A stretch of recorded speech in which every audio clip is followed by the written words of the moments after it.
Welcome to Invercargill in New Zealand's deep south, home to Cycling Southland and the SBS Bank Tour of Southland. Now in its 63rd year, the SBS Bank Tour is one of the country's longest running sporting events and the most prestigious title in New Zealand cycling. The list of past winners is a who's who of New Zealand road racing, and it remains the toughest test of the Kiwi calendar. 108 riders, 18 teams, 7 days, 860 kilometres and only one winner. Rain jackets were the order of the day in Riverton as the Tour peloton lined up for Tuesday's Stage 2, 148 kilometres away from the finish line in Te Anau. But thankfully, Monday's winds were also missing. The early move came just 15 kilometres into racing as a breakaway group of 6 riders got away to a lead that topped 3.5 minutes at one point. Powernet's Ollie Jones led the break over the famed Blackmount Hill climb as the chasing peloton got to work, eventually reeling in the leaders 9 kilometres from the finish. Like Monday in Lumsden, New Zealand's young track riders were to the fore in the final sprint, with Omnium world champion Campbell Stewart riding for Base Solutions West Coast North Island, taking the win from Corbin Strong and Jensen Plowright, meaning Stewart will wear yellow and take a 4-second lead onto the Queen stage to Coronet Peak. It's been terrific so far. First time in New Zealand. I've always known about this race, but it was just in the middle of the off season, so I never really pulled the trigger on it. But yeah, it's great. Been here a week before the race. Seen all the country, or most of the country. Came down here. The racing's been great. We've had rain, wind, everything mountains. So loving it so far. Yeah, I mean, the first couple of days are really just about staying out of trouble and sort of avoiding bad luck as best you can, and that's been the case for us. You know, we haven't wasted too much energy, and for me, I think the tour really starts today.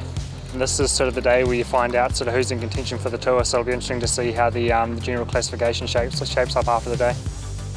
We've got the big main climb of the whole tour today, Coronet Peak, so it's about 8k up to the ski field at the end, so it's a really decisive point of the tour, and can be won there, but it can also be equally won in the next couple of days after that, so we just have to play it by ear and see how it goes. Oh yes, I'm looking forward to the 8k climb at the end. Can't wait to get up there and see how the legs feel, but got a good team supporting us both at the climb, so see what we can do. Okay, the plan today is be on the front all time, like every day here, because you never know with the crosswinds. In every moment can split the race, so we need to be so focused, team together in the front, and try to start climbing a good position, so important too. Confidence is always a big thing, you know. It's nice to know that I can win. I think it's good for me, you know, with the time trial later on in the week, that I don't necessarily have to do too much up the climb today. I've sort of got that ace up my sleeve, so certainly it's nice being in a position where I don't really have to attack, but the opportunity's there if I'm feeling good. I love mountains, and I think I can still get up there pretty quick, so we'll give it a good rip today. And a special day for the two of you. Yeah, Matt was born today. Yeah, it was his birthday. So we've reached the point of the race, the Queen stage of the tour, the one that could define the overall general classification. Because it would be fair to say, Doug, so far it's been in the hands of the sprinters. Yeah, the sprinters have had their crack. It is now time for the climbers to emerge out of this field and to show us what they've got. A pivotal general classification stage. There's some serious tension on those faces starting there today. Yeah, we saw the Jersey, the most combative rider. Of course, that's the rider that stirs the race up a bit. Doesn't necessarily have to win a stage, but is considered to be by the judges a man that's involved, and that was Theo Gilbertson from yesterday.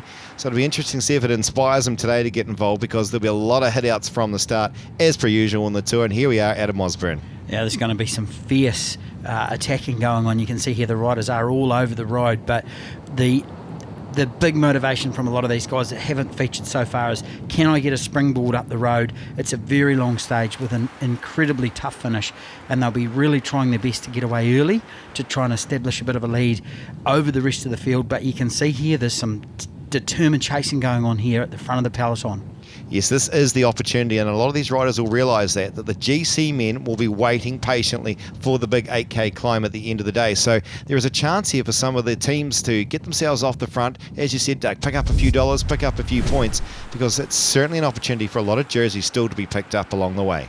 Yes, the teams that are going to be represented here today, of course, the general classification riders, the yellow jersey wearers, they are seriously looking at who's going up the road at this stage. And even still, we haven't got a serious breakaway formed. We're heading up to the Jollies Hill Pass here, so we're quite a wee way in from the middle. We've been over a couple of lumps and bumps, and once again it's the Vet for Farm boys are on the front yesterday, and once again here they are attacking, trying to get away at the start of this stage. Yes, terrain that would suit them nicely here, the mountainous terrain around towards Lake Wakatipu, but it is the man in the King of the Mountains jersey, Fuller. He's been very keen to try and secure this jersey, the man from Nelson who's gone out on day one of this tour, and here he is putting all his efforts into it. He'd be the first to say the big climb at the end of the day won't suit him, but he'll try and pick up some of these minor climbs. Yeah, he's a very, very heady rider, this young Johan Fuller.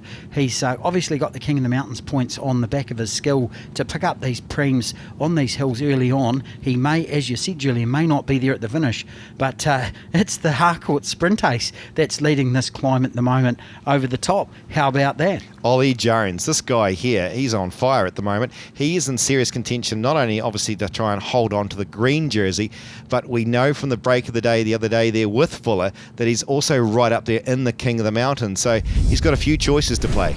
Often you see that the riders ride themselves in as the tour progresses. It's a very, very long way. They've had a lot of hard racing in their legs.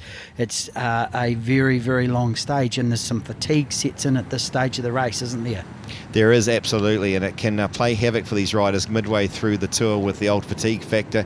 Concentration plenty, even with this fine conditions out here. And here we go. Great example. A couple of riders hit the deck. Looks like one of the Business South team, and looks like also one of the Kia Motors Ascot Park team just touching wheels there, whether it's fatigue factor or not, and that there, it's never a nice thing to see in cycling. Yeah, that is very, very unfortunate for both those riders, and it looks like the Kia Motors boy's in a bit of pain. He's obviously got his team van and all of the support back there, the medical support, and we hopefully we'll see him back in the race shortly. Yeah, just on that note, they have an ambulance that actually follows the tour, Doug, throughout the race there. If they require more medical staff, they'll call them out from Invercargill to support these riders, but fortunately, and that we've had a great team on board supporting these riders and getting them through each day.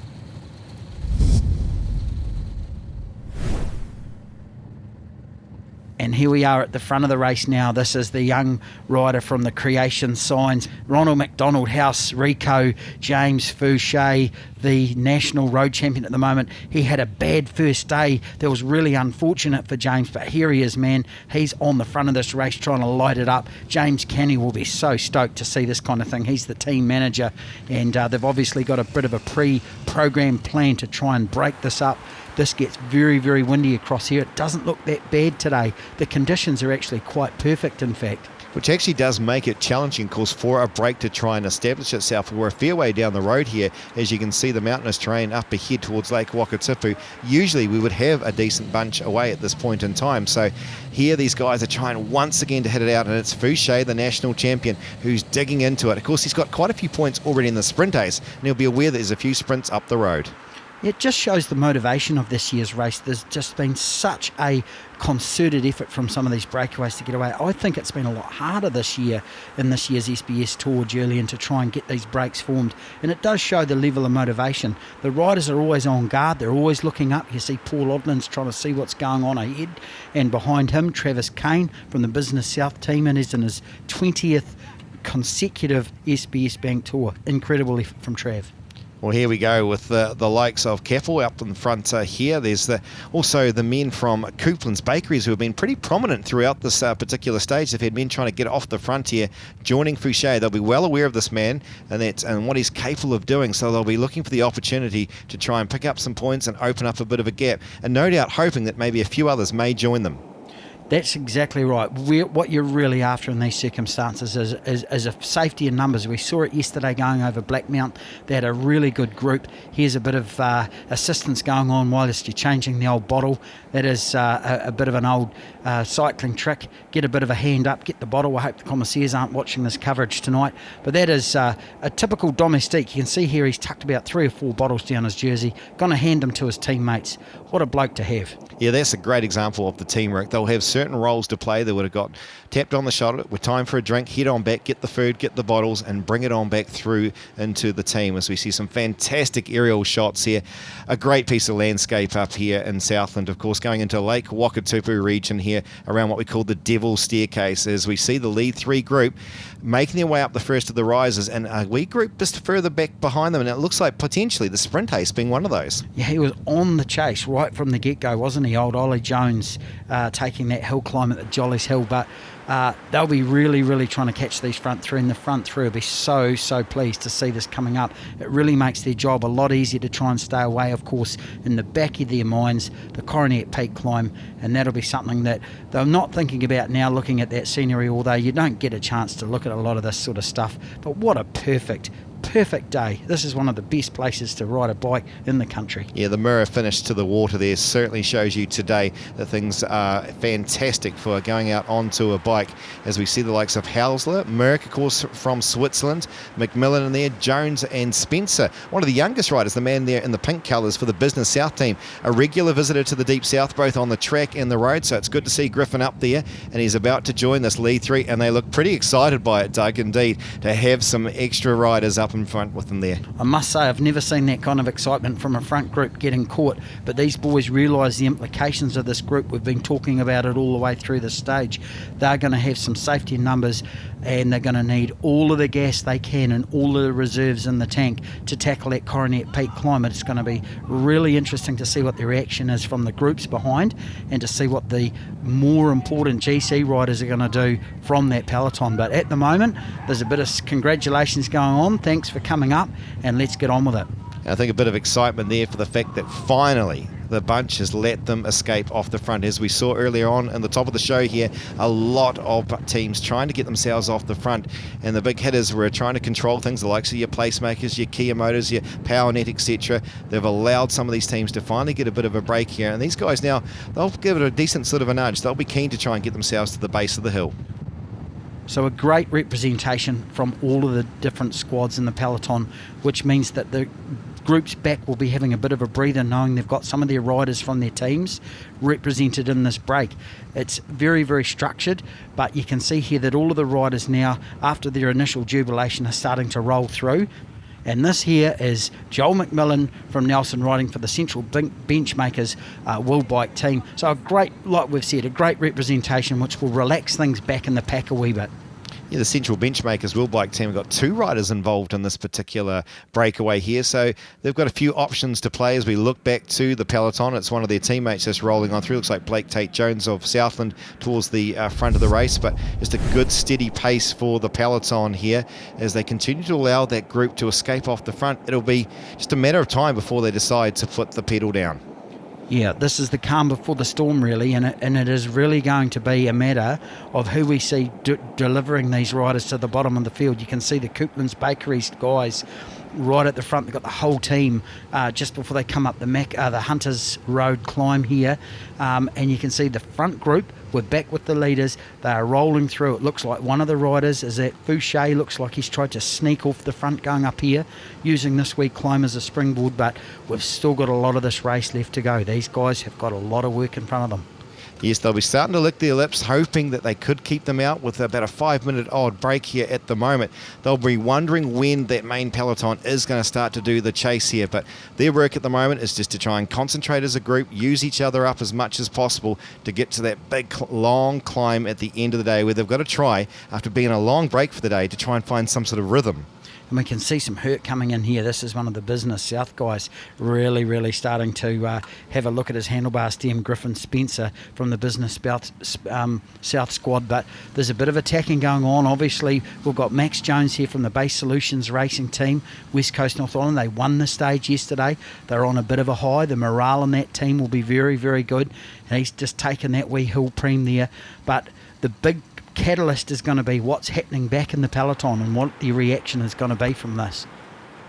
So as we look back to what is remaining of the peloton, remember we had about 105 starters here this morning. Well, that's certainly been chopped in half as we look to what is in this main peloton. The man in the pink colours towards the front there, the under-23 leader, Plough Wright, of course, former yellow jersey leader. He's been put on the front for his team, for the Kia Motors Ascot Park team. Of course, they've got the likes of Robbie Hucker and Ida Freire, of course, from Mexico, is considered to be a threat for today. Yeah, and this is really, really going to set up. The Kia Motors boys have been here, done this. They've had some bad luck in the past with Piccoli crashing on this corner in previous editions and ruining his chances. So the Kia Motors boys have got a bit of redemption coming up on this stage, I believe.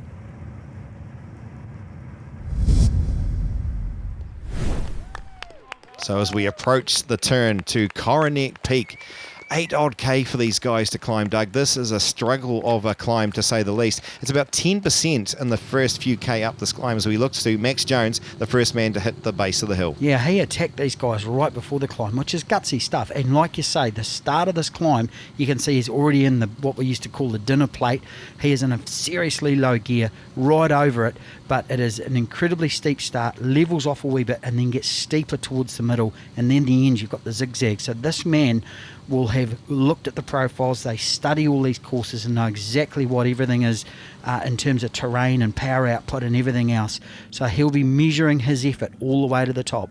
And here comes the chasing peloton. Still a decent gap here for these guys to try and shut down. They've obviously got the confidence in themselves to be able to do so. Of course, they're not necessarily after the stage victory. It's all about the GC battle in between. But believe you me, if you can take out a Queen stage in a tour, particularly in the Tour of Southland, they'll be keen to do so. And it is the Kia Motors team that are on the front here. The sunglasses come off. It is time to work. Yeah, the Kia Motors team have really, really set this stage up. We can see here back at the front, the young boy Jones is pedalling his way up the climb in a nice low gear, but the speed difference between the chasing group and what we see out the front is quite dramatic. The sprint ace here at the front of this peloton chasing these guys, he is having an incredible tour. His form is coming on as we go, but once again here we are out the front, and a few of these boys have dialed it down. They're in survival mode big time. These were the boys, of course, that were in the break here with Jones, and they've decided their day is over, and who can blame them here, except for two riders by the looks of it still going to continue on here with Adrian Merck here of the Vet for Farm team, and a great shot here by the filming as we go. We round on to the first third of the climb, and it looks like a bit of a chase group come off the front there of the peloton. So you can see here the young lad at the front of the group is slowly but surely pedalling squares, and it's Ida Freire from the Kia Motors Ascot Park squad. He has leapfrogged from the front of that peloton at the base of the climb, and he is storming up Coronet Peak. This is an incredible effort from this rider. And the rider third back there that he's managed to distance, of course, is the defending champion, Michael Vink. Not only defending champion of this tour, of course, but of course the winner of this stage last year. So we know he can climb here, but the man from Mexico, our first South American to ever contest this Tour of Southland, is making his bid for victory. Yeah, Ida Freire, he is really, really putting it in. There's a wee bit of a false flat there with the skipper's turn off that you can pop it into the big chainring and really, really decimate things along. Heath Blackgrove picked this guy out for the Kia Motors guys and said this fellow really, really can ride, and he's a pure climber. So here we are today. This is his time to shine. Jake Marriott, the man in the middle of these three riders, I should say, with Michael Vink leading through. It's Marriott from Canterbury and Corbin Strong of Southland. They are the three men now trying to challenge this guy out in the red colours. A man who I just had a chat with before the stage, Doug, he said yesterday was quite cold for him around, of course, the coastal line there. Today, he said, this is warmer conditions, better conditions for me. I love the uphill. Yeah, the chalk and cheese of Oropuki to Coronet Peak is quite dramatic. Got to be impressed with Corbin Strong's right here. Man, this kid is gritty. He's a track specialist. He's showing every bit the talent on the road. This kid's destined for the big time, but their big mission at the moment is chasing Ida Freire. He has seriously put some distance in, and he's looking comfortable. The chasers, Michael Vink, there's some strain on his face. He is really putting in some hard yards. There's some massive pressure going on to the defending champion. He knows this is a defining moment in this tour. He's been here before, as we see young Jake Marriott here of Canterbury, who rolls off the front, and they split the chasing group there. Vink behind him, then Corbin Strong. This could be a nice wee move here for Marriott to move himself up the general classification, as it is for all of them here, but he's particularly looking for the Queen Stage victory. Yeah, the guys from the Support Clean Sports squad, they'll be stoked with Jake Marriott here. He's flying the colours well. This is a really impressive effort from this young guy. Michael Vink is a seasoned campaigner, as we know.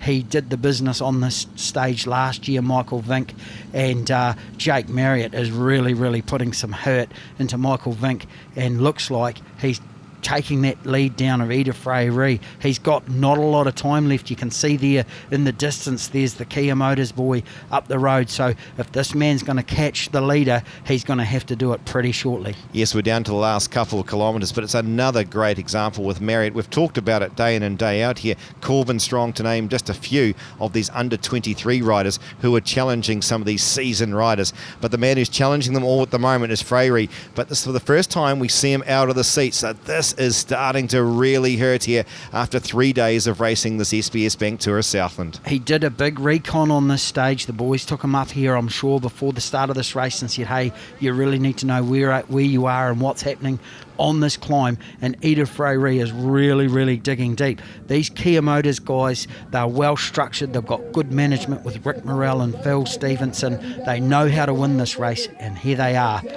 Freyre adds his name to the history books to take out the Queen Stage of the 63rd SBS Bank Tour of Southland. The first man from Mexico to ever contest the tour, and the first man from Mexico to put his name at the top of the leaderboard. That could be enough to put him well and truly into the yellow jersey here. And there we see Jake Marriott just crossing the line. These guys are spent. Corbin Strong takes third place. He's exhausted as well. The handlers have to catch these guys and hold on to them because they're so out of breath. Michael Vink just crossing the line behind Corbin Strong. A huge effort here, and what a stage win for this man from the Kia Motors squad all the way from Mexico.